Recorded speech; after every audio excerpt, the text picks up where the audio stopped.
Today, I'm gonna only have one life in Fall Guys, where if I void out, there's no respawning. Game over. I need the perfect run in order to get that crown. And I not only had that perfect run, but I had it twice. The first stage I got was Tundra Run, which is just a death trap for voiding out. In the first section of the course, the objective is just to move forward, avoiding the snowballs to progress. No risk of voiding out here, but the next few sections could have easily ended the run. In the second section of the stage, there's these red boxing gloves, which, if they hit you, will send you flying. I avoided the first one, but then I got absolutely clobbered by the second one. Thankfully, I was able to pin myself against the wall, avoiding being skyrocketed into the void. After that close call, I more cautiously avoided the following boxing gloves, moving on to the next section, where I had to slip and slide on some ice without bonking any of these bumpers. If I had bumped into one of them, the momentum of the ice would shoot me off the edge, but I carefully navigated the icy path. Making my way past the fans and catapults, I headed to the final, and in my opinion, the most dangerous section. To reach the finish line, you need to get catapulted twice, also avoiding getting hit by this swinging ball at the end. When approaching the final catapult, I couldn't see the ball, so I just had to hope I wasn't going to hit it. Thankfully, I timed it right and qualified with my single life. The next stage was Sumfruit, which is a survival game, so by definition, I couldn't lose a life on this stage and continue the run. This stage was pretty straightforward for me, but absolutely cleaned up the competition, eliminating 34 players. Next, well, to my surprise was the final round, Hexagon. Queuing in, it looked like 4 of the 8 remaining players disconnected, meaning this was going to be a nice and spaced out round. But surprisingly, it was a nail biter.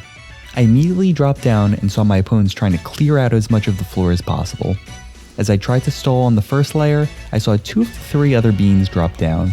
I tried to stall for time, but the lone other player on this floor tried to cut off my path. So I gave him a taste of his own medicine and cut off his path instead, sending him to the floor below.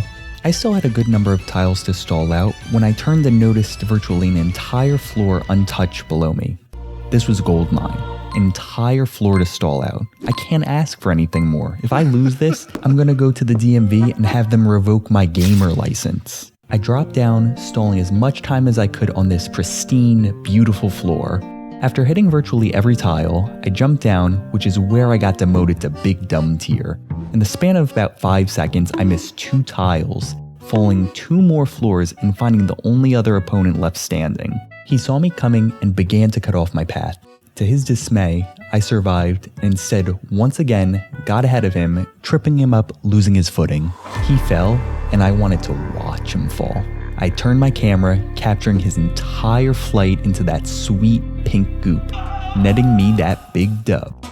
Now, that show was a nice run and all, but it was only 3 rounds, so I didn't feel satisfied for the craving I had when beginning this challenge. Plus, nobody wants to watch a Hexagon finale, so anticlimactic. So I lobbied up again, getting Tundra Run on the first round. You know the deal from before. Punching gloves, avoid the bumper, big fan. Like you? Aww. Then a little catapultski. And boom! Next round had to utilize the good old noggin, which, like Fruitsum, didn't have any ways to die on this level. Now, a true challenger was approaching, arguably one of the hardest levels for this challenge. Tiptoe? Let me explain. There's a bunch of really easy ways to kill the run on this level. First, with so many people on the platforms, people just get pushed off to their demise randomly. In order to avoid this, I had to play very passively and stay towards the back, away from as many people as possible to avoid getting pushed off. But this poses a major problems in terms of qualifying. There's only 14 spots, which means I just can't stay towards the back. I need to eventually make a move. So, when path was carved out, I bolted towards the goal, barely qualifying in one of the last spots. The 4th round was a hunt round from Season 1, Volleyfall. And if you know one thing and one thing only about this stage, it's that the physics are whack. Maybe that's just me, but no matter how I hit the ball, it would go in the wrong direction, and I was down 5-2 with 30 seconds left. Thankfully, RNG decided to kick my opponent in the bean, causing him to mess up, let me tie, and then let me narrowly win in overtime.